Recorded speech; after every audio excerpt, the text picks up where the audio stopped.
Habang marami pang naghabol pa uwi ng probinsya ngayong Huwebes Santo. Parang nagbakasakali na lang po kaming umuwi na makasakay. 3 pang flight namin. Nagahan namin.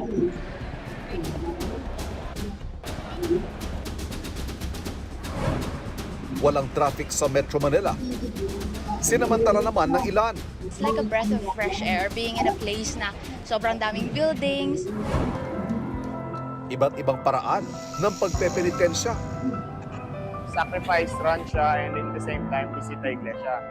Siyempre yung pananampalataya, lalong tumitindi yun mula nung nagpapako ako sa Diyos. Buhay na buhay.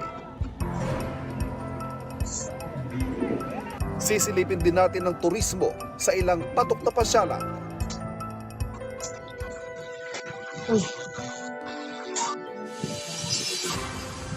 Magandang gabi po Luzon, Visayas at Mindanao. Buong pwersa pa rin nakatutok ang GMA Integrated News para ihatid ang latest sa dagsa ng mga biyahero ngayong long Holy Week break. Unahin natin ang ilang terminal at paliparan kung saan may mga pasahero pa rin nagbakasakaling makahabol pa ng biyahe. Yan ang sanib pwersang tinutukan ni Bernadette Reyes at Maki Pulido. Kagabi pa raw nag-aabang ng masasakyan at hindi pa kumakain na makausap namin dito sa PITX ang mag-aamang gambal. Galing News, Oscar Oida, nakatutok, 24 oras. Susunod, ang long weekend ganap sa mga sikat na pasyalan gaya ng Baguio at Boracay. Puno na ba ng mga turista? Alamin sa pagbabalik ng 24 oras.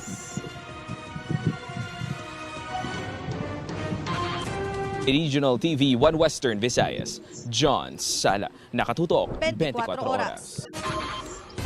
Susunod, pagbabalik ng tradisyong alay lakad sa Antipolo, inaasahang lalahukan ng milyong-milyong deboto. Yan, ano pa pang mga balita sa pagbabalik ng 24 oras.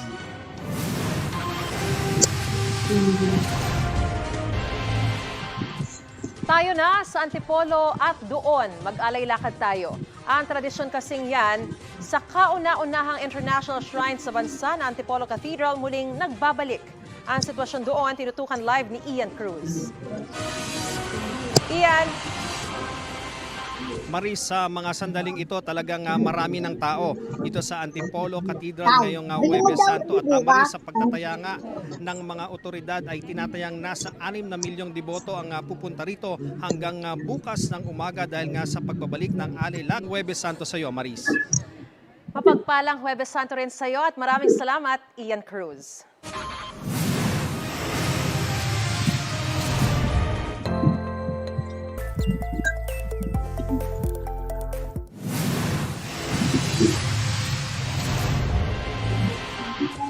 Sa iba't ibang paraan na isinasagawa ng mga deboto ang pagpepenitensya. Kung may ilang sumasabak pa rin sa pagpapapako sa krus tulad sa Pampanga, ang ilan may makabago ng pamamaraan. At tinutukan niya ni CJ Torida ng GMA Regional TV 1 North Central Luzon. 5 na ang kumpirmadong magpapapako sa krus sa nakagawiang tradisyon ng mga taga-Pampanga bukas, Biyernes Santo. 2 sa kanila nakatutok 24 oras.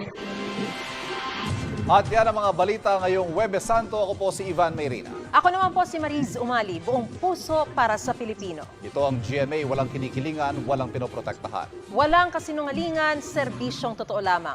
At dahil hindi natutulog ang balita, nakatutok kami 24 oras.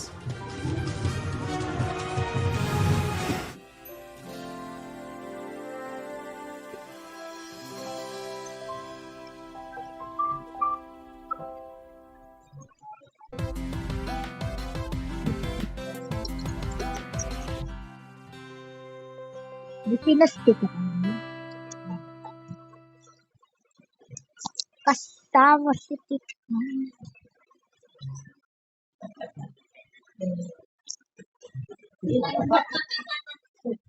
Tuntua.